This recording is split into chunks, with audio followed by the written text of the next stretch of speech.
contract we've gone through with the seller, and it's time to really just double down on this property and go just everything you got at this, because once you've got the contract, it is your obligation to perform on it.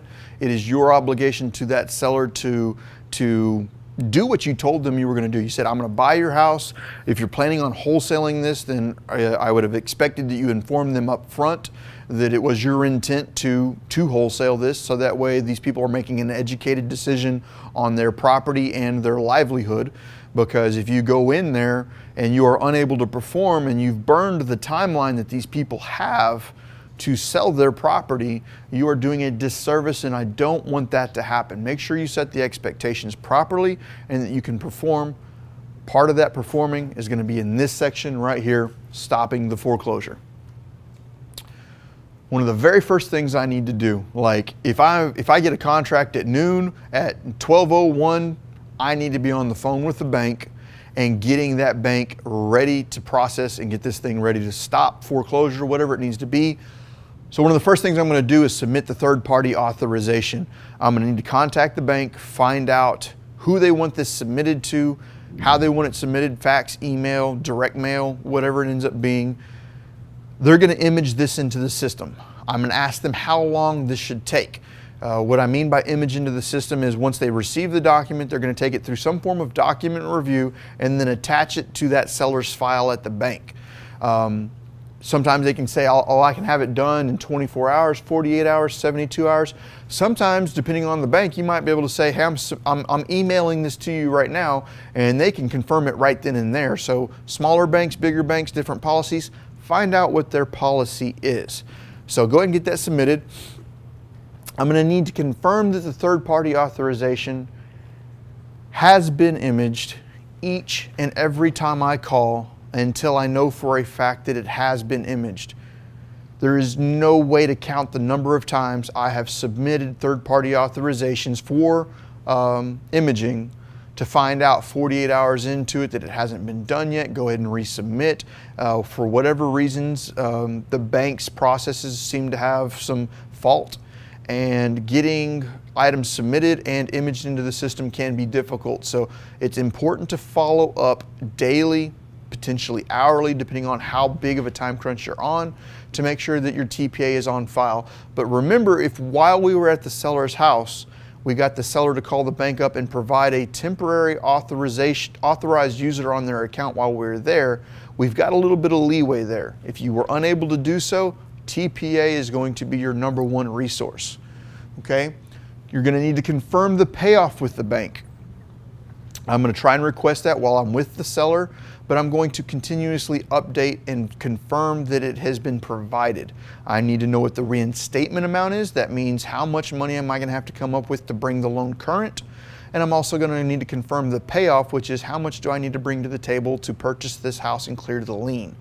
So that needs to be done. And you need to ask for it every single time you get on the phone until you get the answer. And once you've got the answer, if you're not confident in it, ask it again. It's incredibly important to understand that you cannot count on the information that you're getting to be accurate. You need to confirm and reconfirm. I'm going to confirm that the payoff and reinstatement has been ordered.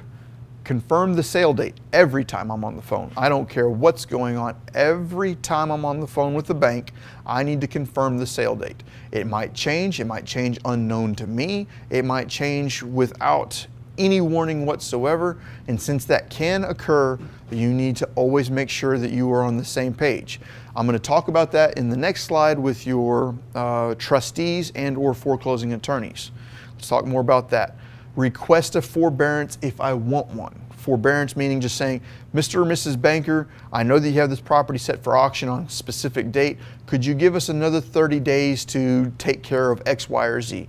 An issue I will normally come up with is we have the property at title. There are problems with some liens that we're trying to resolve. The title company needs more time.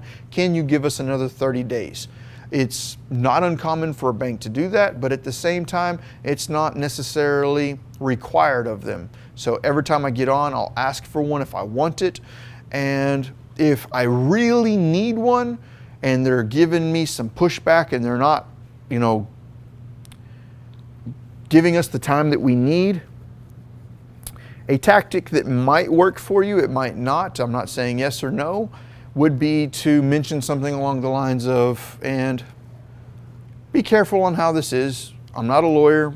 I got to disclose this 1.5 million times.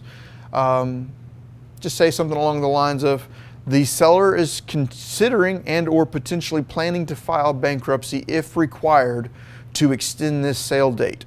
If they do that, that puts you as the bank in a bad position. Would you prefer to go through and give us a forbearance in lieu of the seller filing bankruptcy, or would you prefer that the seller go ahead and file bankruptcy? That's telling the bank that the seller is prepared to do whatever is necessary to keep the property from going to auction, and it's probably going to be in the bank's best interest to not have the seller file bankruptcy. It adds a new layer of difficulty for them. So in a situation where the bank is not agreeing to postpone, mentioning that the seller might be willing to file bankruptcy could potentially push that foreclosure out for you without having to go that route. So these are what we're going to do with the bank. We're going to call them daily. They're going to be doing a lot of this simultaneously, but the bank is going to be my first call. If you are planning on wholesaling this, you better be doing everything you can to make sure that the liens are getting cleared and that you are finding not only a buyer, but multiple buyers that are willing to buy this property. In case one can't perform, you've got a backup. And if you are a good wholesaler, you should be the backup. There should never be a point in time you've put a property under contract that you don't, at least on the foreclosure side, where you don't have the ability to perform because you are putting these people's livelihoods at stake. That's my personal opinion. There are people that have different and varying opinions, but I don't think that it's ethical to go out there and contract a property whenever it is going to an auction and then putting that seller in a position where they might lose all of their equity. It's just not good. So while I've dealt with the bank, if I'm wholesaling, I'm out there trying to find my buyers, I'm also going to immediately hang up with the bank and go straight to title. With the title company, I'm going to submit on a rush order, meaning the title company, instead of putting it at the bottom of the stack, they put it at the top of the stack. And if you've developed relationships with your title companies, you've got preferential treatment to a point. I don't know how that works, but overall, you do enough business with the title company, they'll take care of you. Disclose that it's in pre-foreclosure. Anytime you submit any type of contract to your title company, you should give them an overall understanding of what's going to occur with it. Such as, I've got a deceased homeowner, it's in pre-foreclosure, and I plan to close this property subject to. Those are all things that your title company needs to know, and they also need to know when you're going to close on it, and what type of insurance I want, etc. So if you can just give them a very good understanding right up front in that initial email of, these are the bullet points that you need to be aware of. There's a divorce attached, there's a decedent, I've got affidavits of heirship, we need this, we need that. The more groundwork that you can get done for this title company, the better you are getting this property to the closing table. I'm also going to need to include the auction date in this communication with the title company. We're going to auction in 5 days, 6 days, on the 19th. We're doing this, we're doing that. Make sure that they are aware so that they know how to prepare to get this thing to close. Last one's going to be, advise them of your exit strategy. Am I going to assign this? Am I going to double close this? Am I going to sub to, wrap, short? What's my exit strategy? What's my insurance strategy? How am I closing this property so they can be prepared for it? I'm going to need to submit the following paperwork to the title company. I want to give them a copy of my purchase contract, my third-party authorizations for them so they can contact lien holders. I need to get them any addendums associated with that contract. Affidavits of heirship questionnaires. This is going to be curative title work, and the better you get at preparing for that while you're on the appointment with the seller, the better your closing processes will become. You're going to provide them with any death certificates. You're going to provide them with divorce papers. And this one is an extremely important one, and you need to learn how to handle communication with your title companies, learn how to communicate with your sellers, but give them the contact information for all parties involved, including sellers, potential lien holders. Anything you can do to make their job easier will get you to the closing table. And I'm going to also provide them with the lien information, mortgage statements, any additional liens that I know of, any releases of liens that I know of. Anything that I know that can eventually put a roadblock into me closing needs to be provided. Okay? I want to keep everyone up to date always. I'm going to be calling banks, sellers, foreclosing attorneys, trustees, title companies, lien holders. I'm going to be calling everybody every day, making sure everybody knows what's going on so that way I can get paid. If I don't do this and something falls through the cracks, it's nobody's fault other than my own. That's why I have a transaction coordinator work with me at all times. So while I'm focusing on getting more business, they are focusing on getting the business I have taken care of. So I'm going to notify the trustee. I do work in deed of trust state, so I work with trustees. You may be working with a foreclosing attorney. It really depends upon what state you're in, but replace trustee with whatever is in your state. But I'm going to contact them. In my state, at the very least, from my experience, the trustee has very limited to no control over what's going on. They are just essentially the person hired by the bank to foreclose. So I'm going to just keep them notified and updated on what the bank's doing and what I'm doing, because just because the bank has agreed to stop the foreclosure doesn't necessarily mean that the trustee knows. So I'm going to give them a third-party authorization right up front, day one, so that way I can communicate with them. But things I'll communicate with them is confirm that the sale date is. So if the bank tells me, hey, we're going to do a forbearance and we're going to give you another 30 days, I'm going to then call up the trustee and confirm that they know this. If they do not know this, I will inform them, but they're not going to just take my word for it, and they may not even confirm it for me. So I'm going to need to call the bank back and say, the trustee still shows a sale date of X. Can you confirm this for me? And we'll just go through that loop back and forth until I know that all parties involved are on the same page. If I do have to move forward with a bankruptcy with this seller, and the seller agrees to do so. Remember, you're not there giving legal advice. They need to make that decision on their own. But if they do decide that a bankruptcy is the best decision for them, then I need to notify the trustees, the banks, and everybody else involved of this particular action, including the title company. The title company is going to want to know this. Let's say I do get the property purchased. I do get it sold off. I do get it taken over subject to.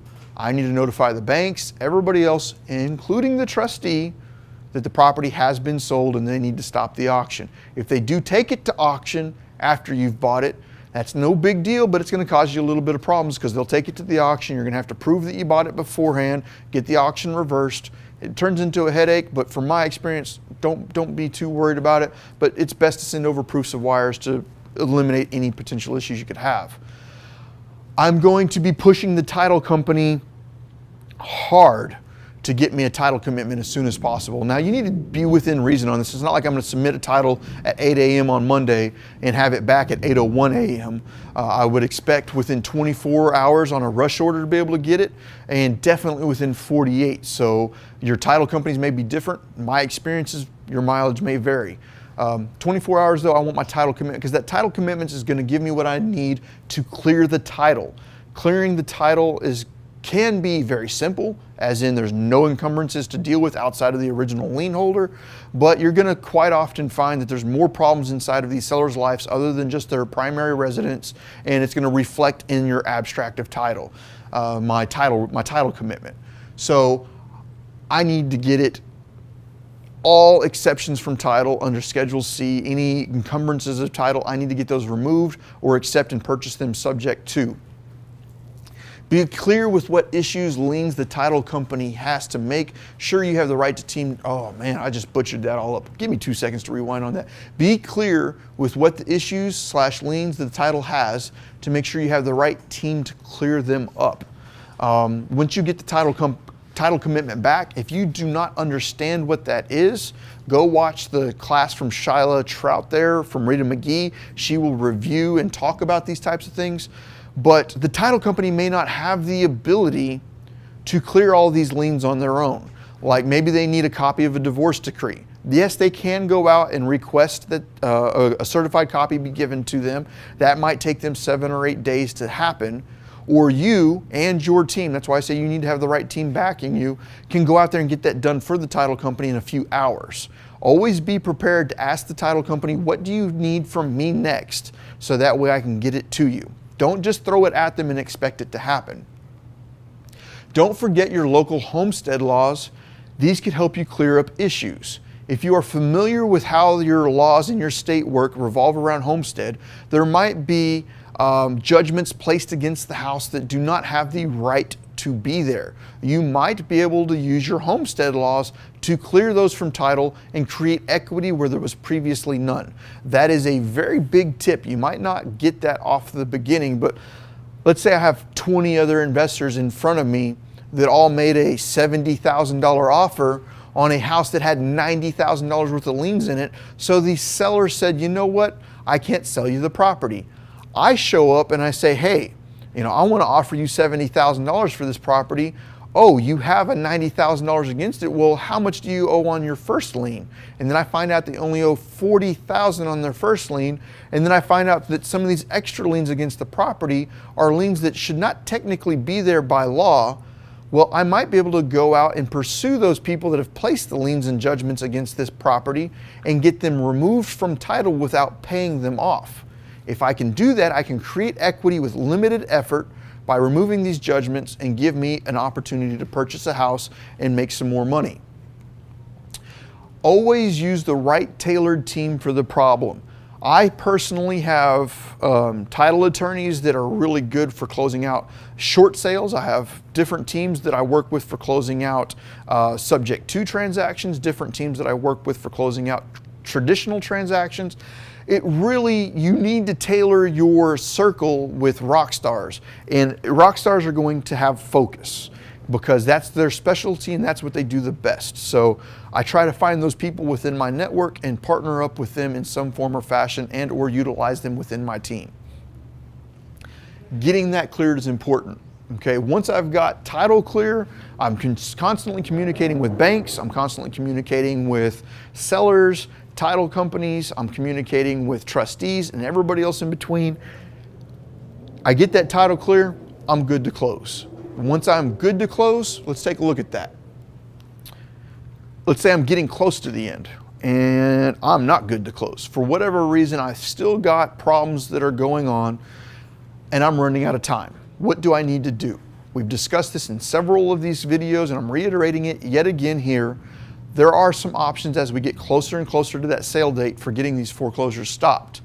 Forbearance agreement, as we've discussed, is going to be a good option. It's the one with the least resistance. If I can just get the bank to say, I'll give you another 30 days, problem solved. So like I mentioned before, kind of reminding that the bank that the seller is prepared for bankruptcy might be just enough leverage to get that bank to go ahead and extend the sale for you.